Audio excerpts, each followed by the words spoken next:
Bienvenue dans l'émission Saveurs divines.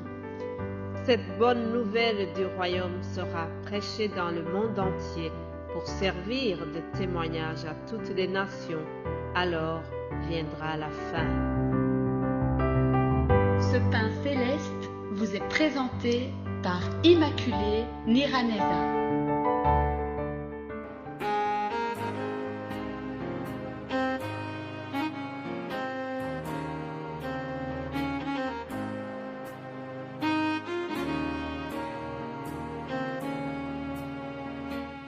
Shalom, shalom, bien-aimés de Dieu, que le nom de l'Éternel soit loué.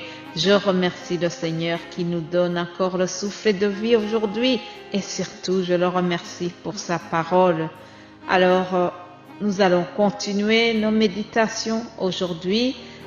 Je vais vous parler de Joseph, un héros. Vraiment, Joseph a été un héros. Qui est Joseph? C'est l'un des fils de Jacob. Jacob a eu donc deux femmes qui étaient d'ailleurs des sœurs, Léa et Rachel. Léa a eu facilement les enfants tandis que Rachel est restée longtemps stérile. Et puis, par la grâce de Dieu, elle a eu deux enfants aussi, deux garçons, Joseph et Benjamin. Alors, comme ça arrive parfois, il y avait un problème dans cette famille. Les frères ont été jaloux sur Joseph parce qu'il était préféré de son père. Et puis, la jalousie a été très loin. Un jour, ils ont décidé de le tuer.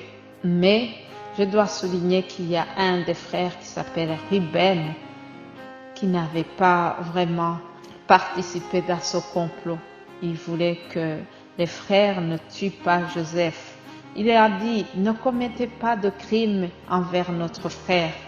Donc finalement, au lieu de le tuer, les frères l'ont jeté dans une citerne sèche.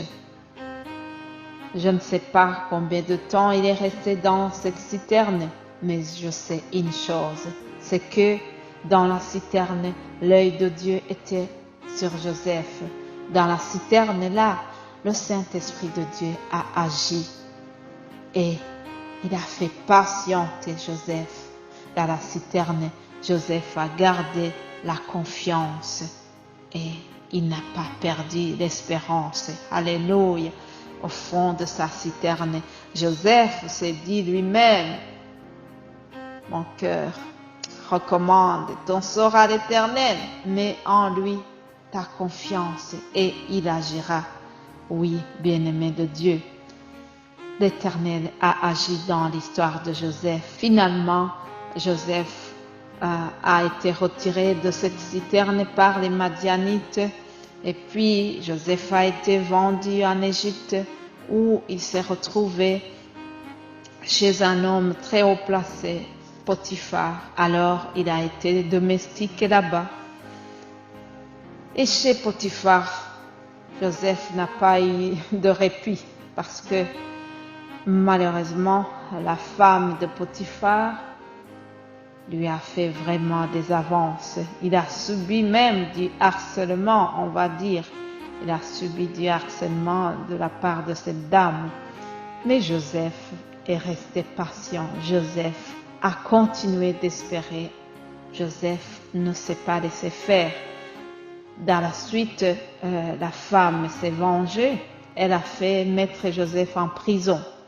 Mais du fond de sa prison, l'Éternel n'avait pas oublié Joseph. Alléluia, bien-aimé de Dieu. Il y a des problèmes qui nous arrivent, mais cela ne dit pas que l'Éternel nous a oubliés. Dieu n'a pas oublié les promesses qu'il avait faites à Joseph. Joseph savait bien que Dieu lui a promis qu'un jour il va dominer sur sa famille.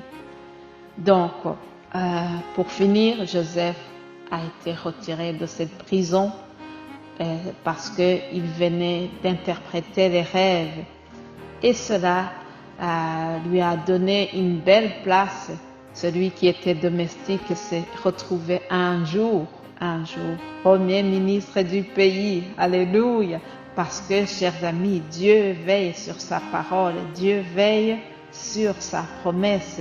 Il avait promis des choses à Joseph et il ne l'avait pas oublié. Je vous recommande de lire vraiment cette histoire de Joseph. C'est plusieurs chapitres, mais ça renferme une très très belle histoire. Dans le chapitre 45, par exemple, il y a un épisode où Joseph retrouve ses frères parce que suite à une famine, les frères sont allés en Égypte où se trouvait Joseph. Et d'abord, Joseph n'a pas voulu se dévoiler.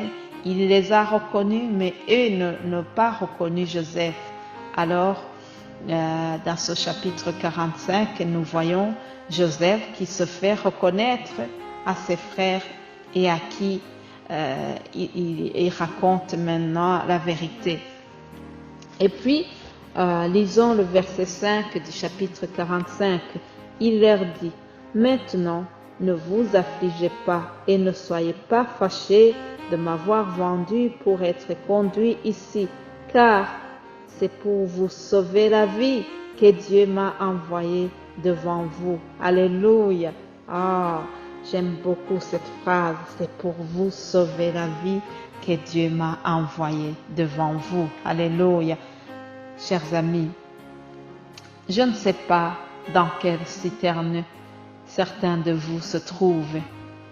Peut-être tu te trouves vraiment dans une situation où tu as l'impression d'être dans une citerne, mais je te demande de garder la foi. À ta foi, ajoute la patience, comme Joseph a fait. Joseph a été patient. Joseph n'a pas murmuré. Joseph ne s'est jamais plaint de sa situation.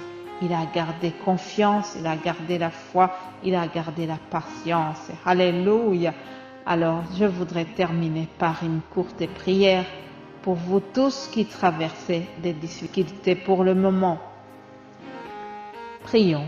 Père Céleste, je te remercie pour ta parole.